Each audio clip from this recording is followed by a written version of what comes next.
Isayas 1:16-18. Maghugas kayo ng inyong sarili, maglinis kayo. Alisin ninyo ang kasamaan ng inyong mga gawa sa aking paningin. Tumigil kayo sa paggawa ng kasamaan. Matuto kayong gumawa ng mabuti. Inyong hanapin ang katarungan.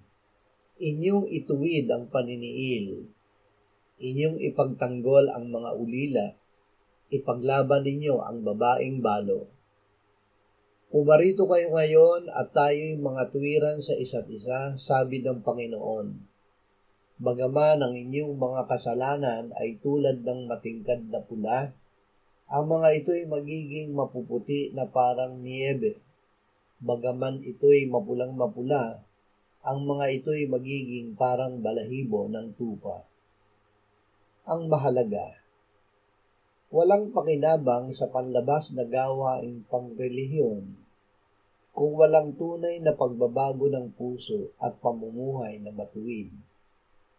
Ang Diyos ay nananawagan na ating linisin at alisin sa ating buhay ang kasalanan at magbalik loob tayo sa Kanya.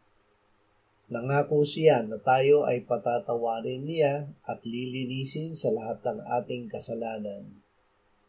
Si Kristo ay naparito upang tayo ay iligtas sa kasalanan.